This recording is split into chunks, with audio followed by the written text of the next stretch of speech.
Bolivia is a low-income country located in the middle of South America.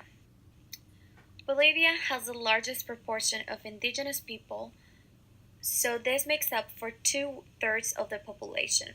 A lot of these people are in the party movement of Evo Morales, which is the movement to socialism, and it's abbreviated as MAS, M-A-S.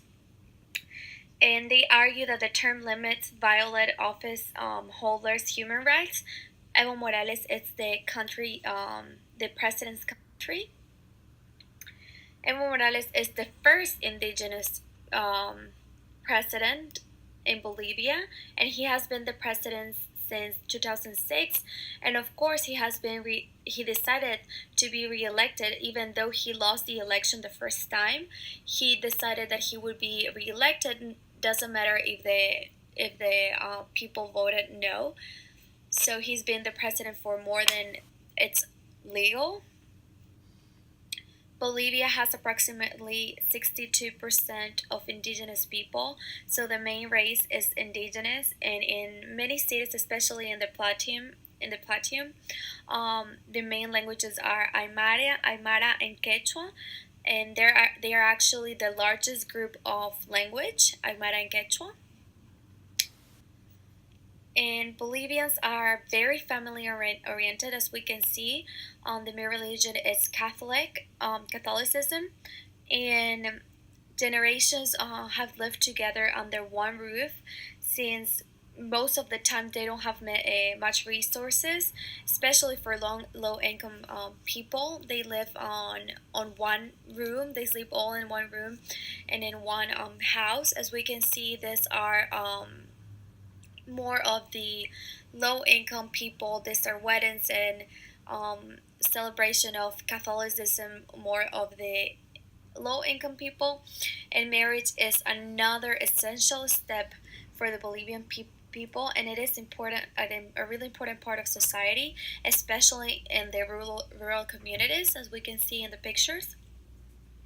And of course, baptism and all the Catholic celebrations. And Catholic, it's the most famous religion in Bolivia. It's a tradition. So if someone gets pregnant before marriage, they force her to get married, and all of these events are celebrated with a lot of music, a lot of food, and a lot of drinks. The education in Bolivia have affected the population in a great manner. Education is divided between Bolivians rural and urban areas. People in the middle upper class live in the urban areas, and they usually go to private schools or college, which are usually better than this school. As we can see in the picture, this one is one in in a rural area, and sometimes they don't even have the school materials, nor they have broken chairs, so they don't have a good environment to study. But even in the private school, where in urban areas where people with more money go, professors don't get paid enough, so you usually can pass a class and get an A by paying extra to the professor, extra money.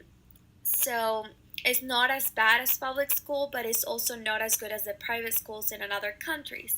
Public schools are really bad.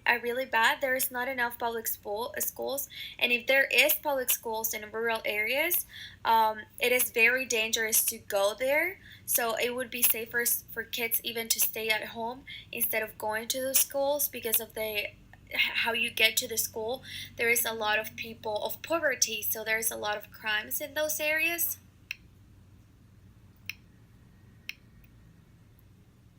So let's talk about Bolivia healthcare system. Bolivia healthcare system are funded in part by international organizations like the World Bank. All people in Bolivia are entitled of a treatment under the public hospital, which is La Caja Petrolera de Salud, and this offers a subsidized and often free medical care for a variety of ailments. Um, and this is usually an option for the lower income people. And the problem is that the public system is under a lot of stress, so there is not a space for all that many people and people that are sick all the time. They're always in crowds. So as we can see in the picture, there's always people standing up. These are ill people. These are people that are waiting to see for a doctor, and they all have to wait in line. They all have to get a ticket in order to get attention at the hospital. So it is very dangerous, and the health system is not as good since there is only one hospital people can go to for free, because these are people that cannot afford a private hospital, and worse, going outside of Bolivia. So they have to go early in the morning to try to get a ticket to get a doctor, and if they don't get the ticket to get the doctor that day, they would have to wait a whole another day, because you can only get it between 6 to 7 a.m. And so yeah, if you're really sick, you would have to wait to get a ticket to see a doctor.